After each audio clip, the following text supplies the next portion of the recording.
자, 오늘 저희들에게 주신 하나님의 말씀을 같이 공독하도록 하겠습니다. 먼저 마태복음 6장 5절서부터 8절에 있는 말씀입니다.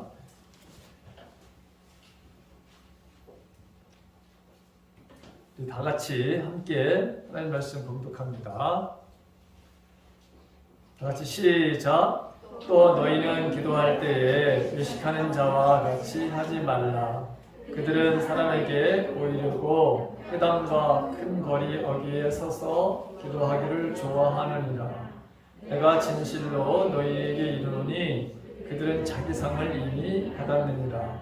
너는 기도할 때에 내 골방에 들어가 문을 닫고 은밀한 중에 계신 내 아버지께 기도하라. 은밀한 중에 보시는 내 아버지께서 갚으시리라. 또 기도할 때에 이방인과 같이 중언부언하지 말라. 그들은 말을 많이 하여야 들으실 줄 생각하느니라. 그러므로 그들을 본받지 말라. 구하기 전에 너희에게 있어야 할 것을 하나님 너희 아버지께서 아시느니라. 아멘. 자, 야고보서 1장 6절서부터 8절 말씀입니다. 자, 다 같이 봉독합니다. 시작. 오직 믿음으로 구하고 조금도 의심하지 말라. 의심하는 자는 마치 바람에 밀려 요동하는 바다 물결 같으니 이런 사람은 무엇이든지 주께 얻기를 생각하지 말라. 두 마음을 품어 모든 일에 정함이 없는 자로다. 아멘. 자, 이번에 여러분 기도 응답의 장벽에 대한 두 번째 시간인데 지난 시간에 첫 번째, 오늘은 두 번째 시간입니다. 자, 구약에 보게 되면 기도로 번역된 히브리어가 굉장히 많아요. 근데 그 대표적인 그 하나가 팔랄이라고 하는 그런 단어인데, 자, 이 말은 중재한다, 중재. 그 다음에 어느 사이에 들어간다. 그 다음에 재판한다. 그 다음에 중보한다. 그런 의미를 가지고 있고요. 하나님께 예배하기 위해서 몸을 베어 자기를 희생제물로 한다라고 하는 그런 의미도 가지고 있어요. 구약에 보게 되면 다 동물을 잡아서 다 각을 뜨잖아요. 그래서 이렇게 가르는 거죠. 그러니까 우리 자신이 이제 제물이 되어서 하나님 앞에 오늘날에는 우리가 스스로가 우리 몸이 주님이 받으시는 그런 제물이잖아요. 그래서 이 기도도 바로 그런 의미를 가지고 있습니다. 몸을 베어 자기를 희생제물로 한다라고 하는 그런 의미도 가지고 있어요.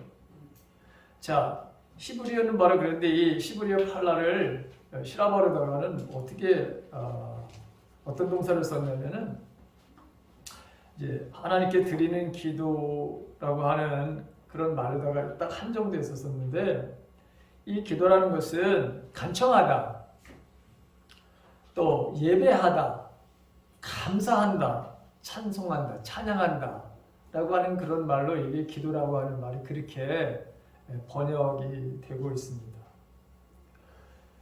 자, 우리가 이사야서를 보게 되면 이사야서에서 이사야를 통해서 예루살렘 그 성전을 가리켜 가지고 이 성전을 뭐라고 규정을 하냐면 만민이 기도하는 집이다 이렇게 표현하고 있거든요. 예수님께서도 똑같이 이 이사야 선지자가 말씀하신 이 말씀을 가지고서 예수님도 그 당시에 사람들에게 성전은 무엇 하는 것이냐, 그 기능이 어떤 것이었느냐 라고 했을 때에 만민이 기도하는 집이다 이렇게 표현한 것을 보게 됩니다. 자, 구약시대에 보게 되면 하나님을 섬기는 자들은 이 희생제도, 희생 말의 제사죠. 이것을 기도의 그런 의미로다가도 그들이 생각을 하고 있었어요. 그래서 실제로 성전이 무너지고 난 다음에는, 없어지고 난 다음에는 그들이 기도를 하루에 바로 3번씩 시간을 정해서 기도했던 것을 보게 돼요. 그러니까 이 성전이 없어지고 난 다음에는 하나님 앞에 제사를 드리는 이 의미가 이제는 기도하는 것으로 바뀌어가는 것을 우리가 보게 돼요. 우리가 잘 알다시피 다니엘이 포로 생활로 여러분 바벨론을 잡혀가잖아요. 거기 아무것도 없습니다. 거기 예배드릴 아무런 장소가 없는 거예요. 그러다 보니까 자기 집에서 예루살렘을 향해서 창문을 열어놓고 그가 하루에 3번씩 기도했다고 되어 있죠. 자, 이렇게 성전이 무너지고 난 다음에는 그들이 이 기도하는 것을 하나님 앞에 예배드리는 것으로 이렇게 이제 생각하고 그렇게 자리 잡아가고 있다고 하는 것을 우리가 알게 됩니다. 자, 우리가 잘 알다시피 예수님은 말이죠. 그의 공생애를 시작하실 때 40일 동안 금식 기도를 하시죠. 그리고 그것으로 끝난 것이 아니라 공생애를 시작하면서 40일 금식 기도를 할 뿐만 아니라 그분은 언제나 기도하는 것을 멈추지 않으셨어요. 때로는 밤 늦게도 기도하시고 때로는 새벽에 동이 트기 전에 일어나셔서 기도의 바로 삶을 사셨던 것을 보게 되고 마지막 십자가에 위에서 달려 돌아가시는 그 순간에도 기도하시고 숨을 거두시는 것을 보게 돼요. 내가 다 이루었다. 아니면 저들을 하는 지금 저 행위를 용서해달라고 하나님께 기도하시는 것을 우리가 보게 되죠. 그러니까 기도라고 하는 것은 예수님에게 있어서 기본이었던 것을 보게 돼요. 마찬가지로 사도들도 마찬가지였어요. 사도들도 그들이 기도하고 말씀을 전하는 것이 그들에게 가장 중요한 것이었어요. 그리고 우리 사도행전에 보게 되면 사도들이 구제하는 일들 때문에 교회가 문제가 좀 생겼어요. 그때에도 사도들이 뭐라고 얘기하냐면 우리는 기도하고 말씀 전하는 걸 전념할 테니 구제하는 이 일들을 위해서 일꾼들을 당신네들이 뽑아라, 선정하라. 그래서 그들로 하여금 구제하는 일들을 맡겼으면 좋겠다. 이런 표현을 쓰는 것을 보게 되죠. 자, 성경 곳곳에도 보게 되면 이 기도에 대한 권면과 또 기도가 얼마나 중요한지를 곳곳에서 사도들도 그 다음에 사도 바울도 권면하고 기도 요청을 하는 것을 보게 되는 것을 우리가 보게 됩니다. 자, 베드로 사도도 마찬가지로 베드로전서 4장 7절에 보게 되면 만물의 마지막에 가까웠으니 그러므로 너희는 정신을 차리고 근신하여 기도하라. 베드로 사도도 여러분 이렇게 강조하고 있는 것을 보게 돼요. 왜? 본인이 기도 안 하다가 철저하게 주님을 부인하는 바로 일들이 그의 삶 속에서 있었기 때문에 깨어서 기도하라고 하신 말씀대로 그가 살지 않았어. 그러다 보니까 여러분 그가 실패의 인생을 사는 경험이 있어요. 그러다 보니까 이 사도가 근신하여 깨어서 반드시 여러분들 기도해야 됩니다. 이렇게 강조하는 것을 보게 되죠. 로마서 12장 12절에 보게 되면 소망 중에 즐거워하며 환난 중에 참으며 기도에 항상 힘쓰라 하셨어요. 여러분 환난 중에도 항상 기도에 힘쓰라.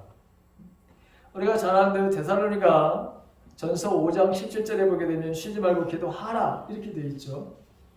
그것뿐만 아니라 에베소서 6장 18절에도 보게 되면 온갖 기도와 간구로 언제나 성령 안에서 기도하라 이렇게 되어 있습니다. 빌립보서 4장 6절에 있는 말씀을 보더라도 6절과 7절 걱정하지 말고 걱정한다는 거예요. 여러분 걱정 안 한다는 게 아니에요. 걱정하는 일이 있다는 거예요. 근데 걱정하지 말고 필요한 것을 하나님께 아뢰십시오. 감사하는 마음으로 하나님께 말씀드리십시오.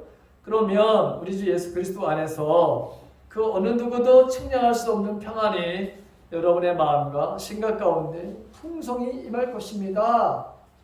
이 사도 바울이 얼마나 기도에 대한 강조를 하고 있는지 알 수가 있죠. 그리고 선교를 위해서 복음을 전하는 그 일을 위해서 나를 위해서도 기도해달라 이런 표현을 성경 곳곳에서 성도들에게 요청하고 있는 것을 우리가 보게 되죠.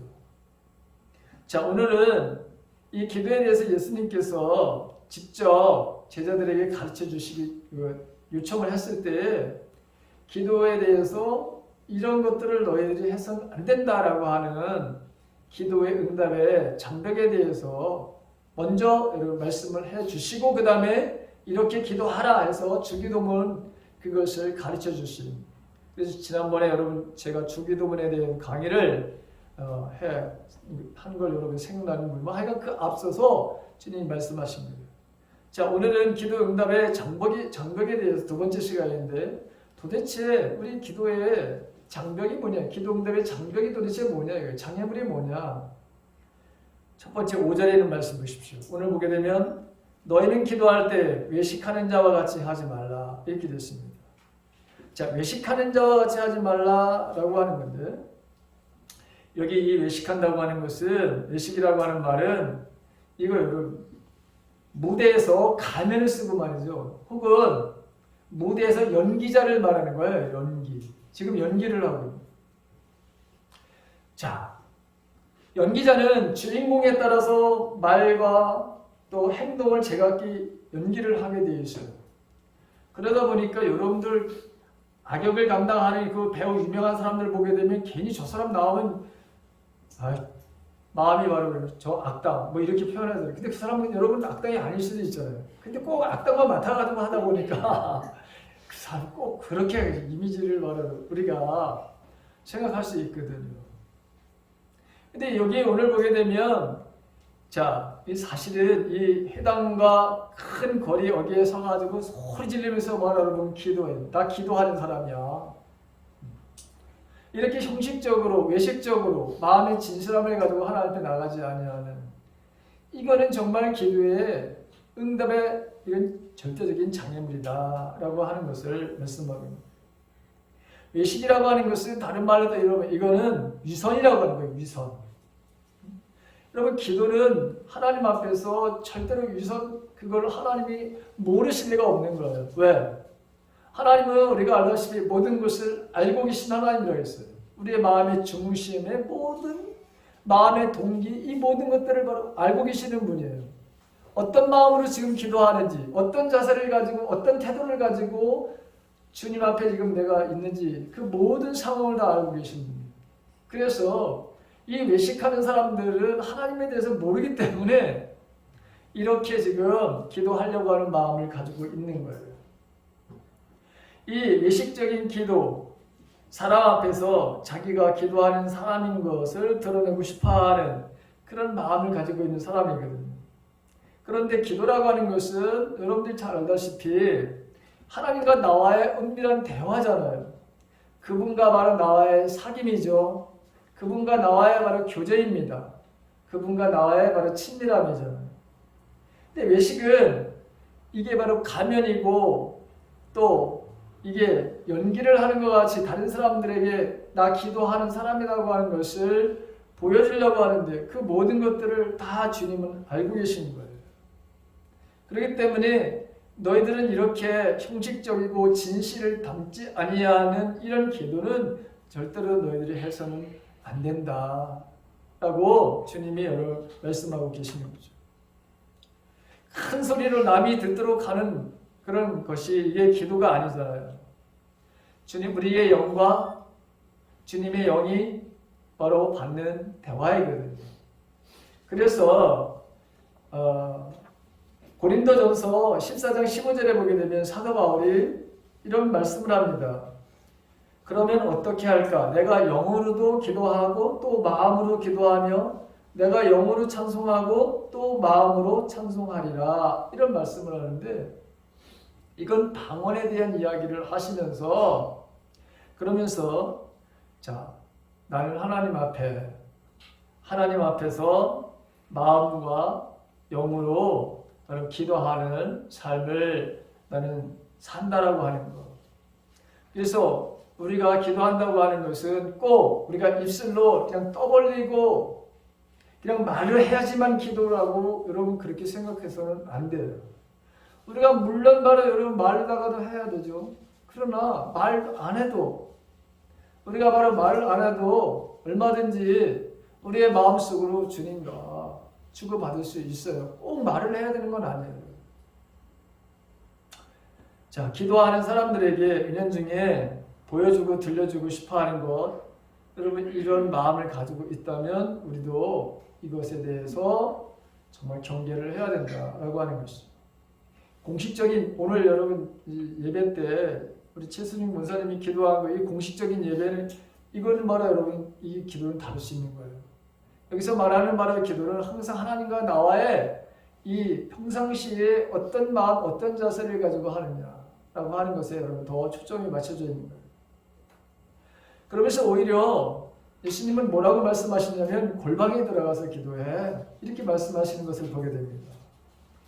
골방에 들어가 문을 닫고 은밀한 중에 계신 내 아버지께 기도하라. 은밀한 중에 보시는 내 아버지께서 갚으시리라. 갚으신다고 여러분 들어주신다 라고 하는 것입니다. 자, 골방이라는 말, 여러분 이 골방이라고 하는 말은 이게 어떤 의미냐면은 감추어진, 숨겨진, 사적인 내부에 바로 비밀이라는 말을 뜻을 가지고 있는 거예요. 기도는 어떠한 방해도 없이 아주 조용한 가운데 삼위일체 하나님과의 바로 친밀함, 그분의 목소리, 그분의 음성을 바로 여러분 들으려고 하는 것이잖아요. 그리고 그분과 나와 어떤 방해 없이 쌍방 대화를 바로 하는 것이잖아요. 그러다 보면 방해가 생겨서는 안 되잖아요. 그래서 예수님도 방해를 받지 않기 위해서 밤에 늦은 시간에, 고요한 시간에, 아니면 새벽 이른 시간에 하나님과 이 사귐과 교제, 대화, 이 친밀함을 가지시기 위해서 일부러 그렇게 그 시간대를 선택해서 기도하신 거예요. 조용하고 방해받지 않은 은밀한 곳에서 하나님께서 그분의 바로 감추어진 그분의 뜻, 그분의 의도, 그분의 비밀, 이것을 바로 알기 위해서 우리가 이것을 알기 위해서 기도하는 거죠. 그리고 알려주시기를 간절히 바라는 거예요. 그런 마음으로. 그래서 기도는 사실은 여러분 기다림이에요. 기다림. 그리고 그분 앞에서 여러분 우리가 묻는 거예요. 그리고 우리에게 알려주신 그분의 뜻을 우리가 반드시 적용하는 것이 이게 바로 여러분 기도의 기본이고 기도의 바로 핵심인 거예요. 그것을 예수님이 가르쳐 주시는 것을 보게 되죠. 예수님이 마태복음 26장 39절에 보게 되면 이렇게 말씀하고 있습니다. 얼굴을 땅에 내시고 엎드려 기도하여 이르시되 내 아버지여 만일 할만하시거든 이 잔을 내게서 지나가게 하옵소서. 그러나 나의 원대로 마시옵고 아버지의 원대로 하옵소서. 이렇게 기도하시는 것을 보게 됩니다. 내 아버지여 할만하시거든 이 잔을 내게서 지나가게 해달라. 여러분 여기서 왜 잔이라고 하는 걸 표현했을까요? 잔. 여러분 이건 대접. 예전에 여러분 사극을 보시면 국가에 바로 반역을 저지른 이 또 아주 중대한 말을 죄를 바로 저지른 사람들 왕이 내리는 게 있었어요. 그게 뭐죠? 사약이에요. 사약은 대접에 대해서 돼 있잖아요. 대접이잖아요. 그래서 여러분 그걸 그 자리에서 여러분 어떤 사람들도 거부하지 않고 다 마셔요. 그래서 바로 왕의 권위에 대해서 국가의 권력에 대한 그 권위에 대해서 그걸 수용하는 것을 보게 되죠. 여러분 잔이 그래서 예수님께서 여러분 잔이라고 표현한 것은 하나님께서 지금 당신이 십자가에서 죽는 것이 이게 뭐예요? 하나님의 뜻이에요. 하나님이 가지고 있는 의도예요. 그래서 잔으로 표현한 거예요. 그래서 이 잔이라고 하는 것은 죽음이에요. 죽음. 십자가의 바로 죽음이라고 하는 것인데, 그런데 오늘 이 말씀을 보게 되면 주님의 뜻대로, 하나님의 뜻대로 되어지기를 원합니다. 그래서 정말 그 잔을 마시는 거예요. 그 잔을 마셨다고 하는 게 뭐예요? 십자가에 당신의 몸을 매달았다고 하는 거예요. 나의 원대로 마옵시고 그래서 기도라고 하는 것은 내가 하나님을 설득하거나 뭐 지금 정성으로 끈질기게 간청을 하는 것이 아니라 하나님의 뜻을 여러분 구하는, 즉 하나님의 뜻에, 하나님의 그 마음에 내 마음을 바로 일치시키는 거예요. 내 욕구에 응답해 달라는 것이 아니라 내가 하나님의 뜻을 받아들이고 그것을 이해하고 그리고 이해한 대로 내가 행동하게 해달라는 그것이 바로 원래 기도의 의미인 거죠. 주님의 기도는 십자가의 고난을 말하는 죽음을 피하려고 하는 것이 아니라 그 십자가의 고난을 내가 넉넉하게 감당하게 해달라고 하는 그런 결단하는 말하는 기도예요. 그리고 그 고난을 이길 수 있도록 해달라고 하는 바로 그것이 예수님의 기도였던 것을 보게 되죠. 그래서 여러분 우리가 골방에 들어가서 기도하는 게 너무너무 중요한 거예요. 아무런 제약을 받지 아니하고 하나님의 말씀을 들을 수 있는, 대화를 할 수 있는 그 공간을 바로 말하는 거, 그게 바로 골방이라고 하는 거예요. 닫으라고 했잖아요. 세상에 온갖 우리들의 염려하고 근심하는 거 여러분 내려놔야 돼요. 차단을 해야 돼요. 그렇지 않으면 절대로 하나님의 음성을 들을 수 없어요.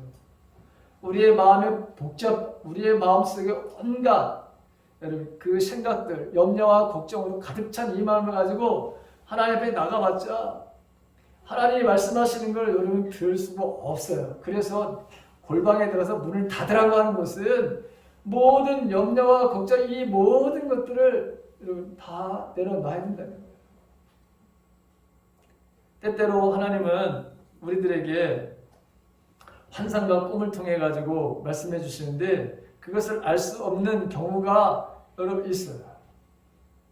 성경에 그런 굉장히 많이 나오는데 특별히 다니엘서에 보게 되면 자 왕들이 꿈을 꾸는데 환상을 보는데 도저히 그것을 해석을 못해요. 이해를 못해. 그런데 다니엘은 어떤 꿈이든지 어떤 환상을 보든지 그 모든 것들을 다 해석을 해서 친절하게 가르쳐주는 것을 보게 되죠. 다니엘은 어째서 그렇게 하나님께서 주시는 꿈, 무슨 환상, 이 모든 것들을 해석할 수 있었을까? 이유는 그가 언제나 하나님 앞에 기도하는 사람이었다는 것을 우리가 알 수 있어요. 다니엘이 잡혀갔잖아요. 10대 때 잡혀가가지고 그때 잡혀가서도 나는 절대로 지금 그 느부갓네살이라든가 그 당시 최고 권력자가 주는 모든 것에 대해서 먹는 문제에서부터 나는 구별된 삶을 살 거라고 하는 마음에 작정을 했다. 성경에 그렇게 되어 있습니다. 먹는 문제에서부터 나는 하나님께서 원하시고 바라시는 그런 바로 먹는 거, 입는 거, 이 모든 것들을 여러분 정말 하나님의 말씀 앞에 나는 그렇게 인생을 살겠다고 작정을 하는 거예요. 그러면서 그가 하루에도 3번씩 업무를 보는 가운데도 내려놓고 그가 기도하는 것을 우리가 보게 되잖아요. 그러니까 이렇게 하나님을 경외했어요. 하나님을 바로 인정했어요. 어떤 상황에서도 기도하는 걸 멈추질 않았어요. 그러다 보니까 하나님께서 꿈과 환상이라는 이 모든 것들을 해석할 수 있는, 그리고 반드시 하나님께서 말씀해 주시고 모든 것에 대해서 환하게 알게 하신다는 것을 알았기 때문에 자기가 꿈을 꾸지 않았어도, 자기가 환상을 보지 않았어도, 다른 사람이 환상을 보고 그 이야기를 한다 하더라도 시간을 나에게 달라, 분명히 하나님께서 말씀해 주실 거라고 하는, 그래서 시간 요청을 합니다. 그 시간 요청을 한 이유는 뭐냐? 하나님 앞에 기도하는 거예요. 그 뜻이 무엇입니까? 잠잠하게. 그래서 그것을 알려주는 것을 여러분 보게 되죠. 우리도 여러분 이렇게 기도의 삶, 골방에서 기도하는 것의 삶을 사는 것. 그런데 우리가 조심해야 될 것은 뭐냐? 형식적으로 내가 기도하는 사람, 기도하니까 어쩔 수 없이 기도하고 이런 마음에서 안 된다는 거예요. 자, 그 다음에 두 번째는 기도의 바로 이 장벽이 뭐냐? 중언부언하지 말라라고 하는 것이죠. 6장 7절에 보니까 기도할 때 이방인과 같이 중언부언하지 말라. 그들은 말을 많이 하여야 들을 줄로 생각하느니라. 이렇게 되어 있습니다. 자, 이것은 무슨 말이냐면 엄청난 많은 말을 내가 해야 되고 엄청난 미사 어구를 사용해서 이게 멋있게 아주 그렇게 기도를 해야지만 하나님께서 들으시는 줄 그렇게 생각해서는 안 된다는 거예요. 그렇게 많은 말로 미사를 쓰게 되면 시간이 많이 걸려요. 그래 오랫동안 기도하는 것이 이게 하나님이 들으시는 거라 여러분 착각하는데 그렇지도 않다는 거죠.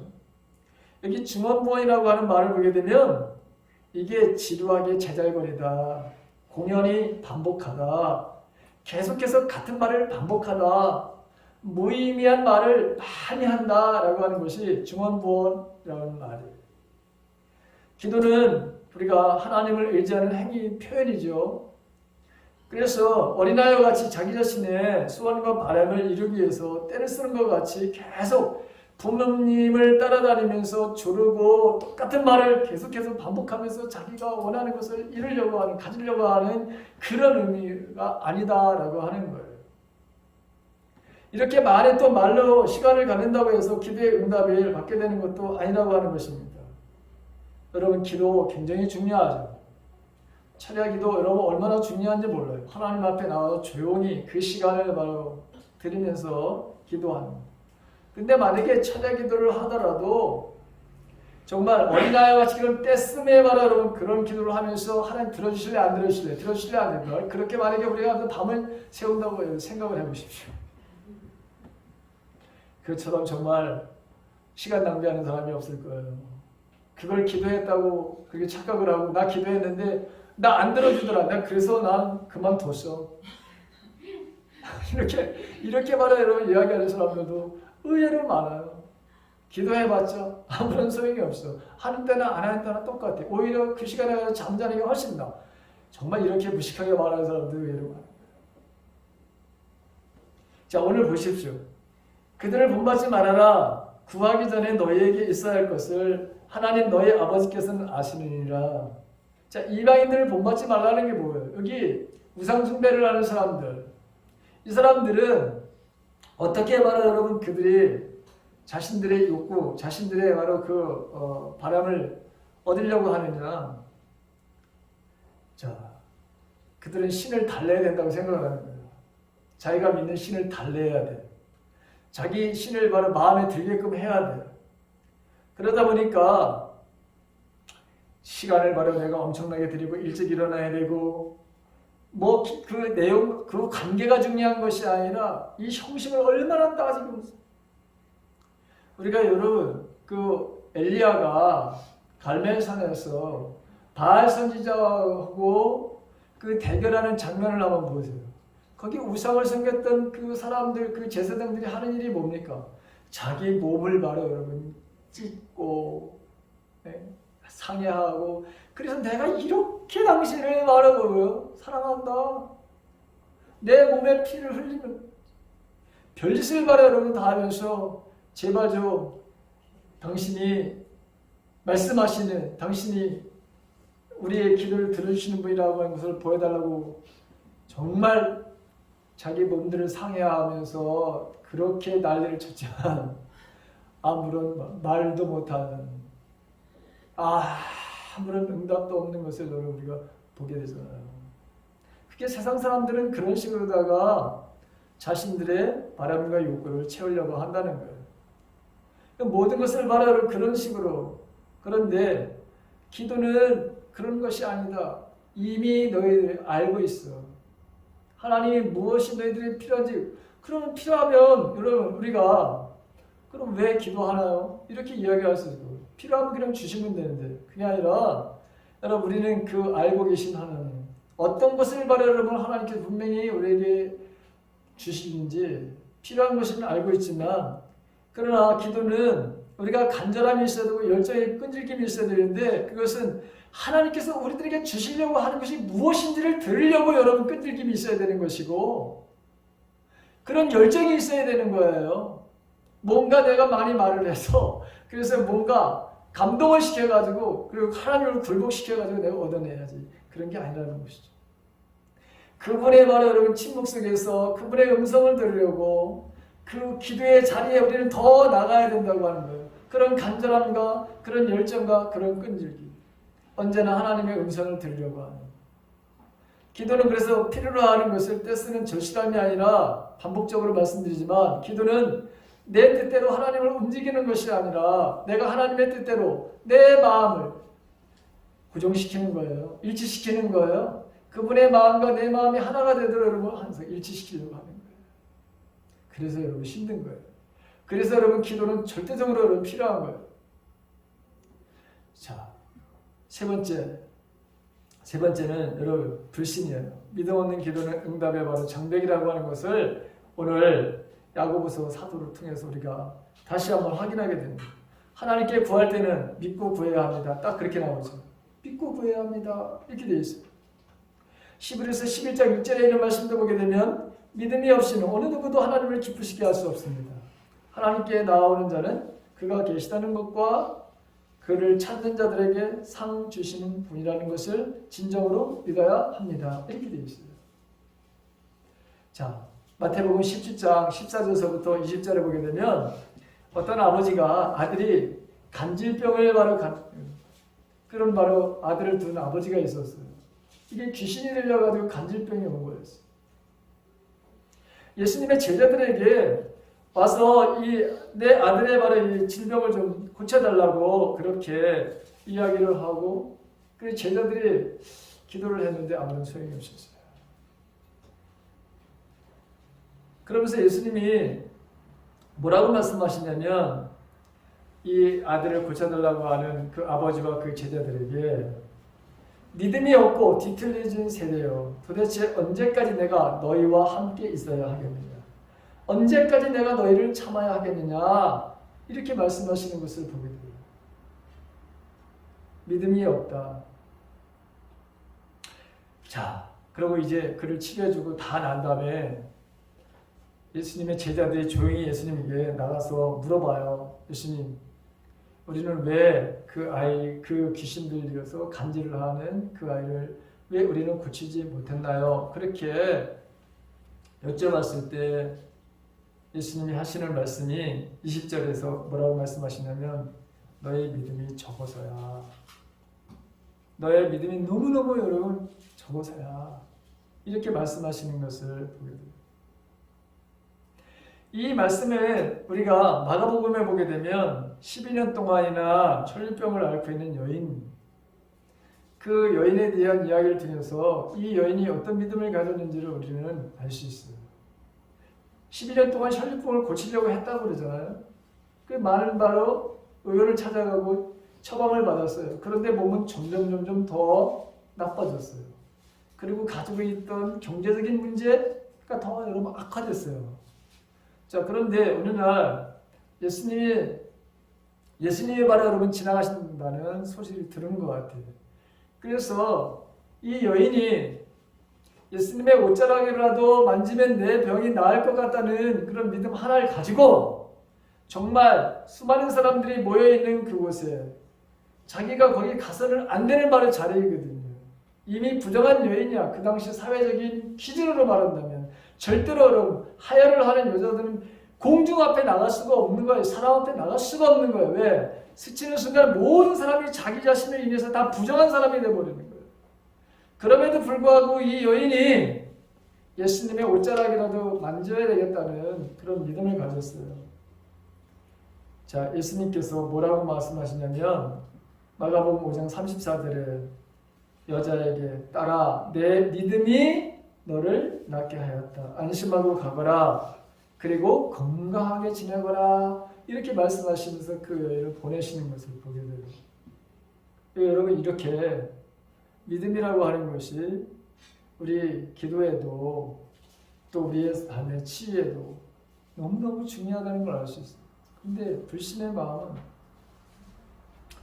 이건 우리 기도의 응답의 역사를 가로막는 것이라고 하는 것이죠. 마지막 의심이라고 하는 거예요. 의심. 오늘 그 야고보서에 보게 되면 처음에는 믿음에 대한 이야기를 했고 두 번째 하는 게 뭡니까? 조금도 의심하지 말라. 의심하는 자는 바다 물결같이 바람에 밀려 이리저리 움직이는 것 같다. 그런 사람은 주님께 무엇을 받을까 기대하지도 말아라. 왜냐하면 그는 두 마음을 품어 그랬습니다. 두 마음을 품어 자기가 하는 일에 방향을 못 잡고 헤매는 자이기 때문이다. 이렇게 말하고 있습니다. 두 마음이라고 하는 게 여러분 갈라졌다고 그래요. 마음이 여러분 분산됐다고 하는 거예요. 하나가 아니라 여러분 여러 가지로 분산됐다는 거예요. 자, 믿음의 여러분 이 의심했던 이 사례를 우리가 마태복음 14장 25절에 이하에 보게 되면 새벽 3시부터 그 6시 사이에 갈릴리 호숫가에 여러분 그 풍랑이 일던 밤에 예수님이 걸어오시는 것을 목격을 해요. 자기들도 배를 저어가는데 이 배를 저어가는데 파도가 심해가지고 그 배를 바로 여러분 지어가지 못하는 상황이 놓여져 있었어요. 근데 이때 예수님께서 새벽 3시부터 6시 사이에 그 바다 위로 걸어오시는 것을 본 거예요. 근데 처음에는 예수님이라고 여러분 생각지도 못했던 거예요. 왜? 유령이라고 했어요. 유령. 왜 한 번도 그런 일을 본 적도 없잖아요. 어떻게 사람이 물을 걸어. 그러다 보니까 유령이라고 해가지고 여러분 오히려 지금 더 난리가 난 거예요. 지금 파도도 세게 불어서 이 배도 지금 가라앉을 그런 상황인데 여러분 지금 눈앞에 이상한 말에 여러분 물체가 물 위로 말에 여러분 걸어오는데 그게 더 공포스러운 거죠. 그때 예수님이 하시는 말씀이 뭐냐? 나다, 안심하라, 두려워하지 말아라 이렇게 말씀하시는 거예요. 보니까 말해 예수님이야. 야, 좀 확인을 해봐야 되겠다 생각을 해서 베드로가 이때 또 나서죠. 예수님 정말 예수님이십니까? 그렇다면 저보고 물 위로 걸어오게 좀 하라고 이런 요청을 하죠. 나보고 내려서 물을 좀 한번 걸어오게 그렇게 하실 수 없냐고. 근데 예수님이 그렇게 해봐. 오케이 하셨어요. 그래서 정말 베드로가 배에서 내려가지고 여러분 걸었어요. 그런데 걷다가 딱 보니까 옆에 그대로 풍랑이 불죠. 바람이 거세게 불잖아요. 겁이 났어요. 그래서 물에 빠져 들기 시작했어요. 소리를 질렀어요. 주님 살려달라고. 그때 예수님이 뭐라고 말씀하시느냐? 손을 내밀면서 베드로를 잡으면서 말씀하신 게 뭐냐? 믿음이 적은 사람아 왜 의심하느냐? 이렇게 말씀하시는 것을 믿음이 작은 사람은 왜 의심하느냐? 자, 오늘도 제가 4가지의 기도 응답의 장벽을 우리가 말씀을 드렸고 이 장벽을 우리가 부서뜨려야 된다 말씀을 지금 드리고 있습니다. 형식적이고 진실하지 않는 기도, 남을 바라보고 의식하면서 보여주려고 하는 이런 기도하는 사람들은 응답의 역사를 받을 수 없다. 엄청난 말은 많은 말과 시간을 들여야 된다고 생각하는 사람들 역시 마찬가지다. 이 불신의 마음을 가지고 있는 사람들 또 믿음이 없는 사람들과 같은 것이고 의심하는 사람들은 기도의 응답의 역사를 받지 못한다. 지난 시간에는 이 죄의 문제, 품은 죄의 문제를 해결하지 못하는 사람들, 여전히 죄 가운데 있는 사람들, 이 사람들도 역시 기도의 응답의 역사를 볼 수가 없다. 그 다음에 이기적으로 구하는 사람들, 자기 정력에 쓰기 위해서 구하는 사람들도 역시 마찬가지야. 잘못 구하는 것이다. 그 다음에 화목하지 못한 남편과 아내에 대한 이야기를 했습니다만 이 화목하지 못한 사랑 가운데 있지 못한 그런 사람들에게 역시 기도는 응답의 역사가 없다. 그 다음에 하나님의 말씀에 대한 거역이죠. 평상시에 하나님의 말씀대로 살지 않으면서 오늘 급하니까 어려움에 처하니까 하나님 나 좀 살려달라고 여러분 기도를 하더라도 그것은 하나님께서 들으실 수 없는 것이다 라고 하는 말씀을 드렸습니다. 자, 오늘 다시 한번 이 말씀은 여러분들이 신앙생활에서 수없이 들었던 말씀이기도 해요. 그렇지만 들은 것과 내가 살아내는 것은 다른 거예요. 들은 것과 행동하는 것은 여러분 다른 거예요. 그렇다면 이제 오늘 이 말씀을 듣면서 저와 여러분들이 이 기도의 장벽을 부수고 이 풍성한 가을날에 이 열매를 바라보면 이렇게 우리가 보고 맛보고 있잖아요. 그렇다면 하나님도 우리에게 주시겠다고 하셨는데 이 기도의 장벽들을 부숴서 풍요로운 주님과의 이 관계 그리고 기도의 응답의 역사가 더욱더 풍성해지는 그런 계절이 되기를 주님의 이름으로 다시 한번 축원합니다. 아멘.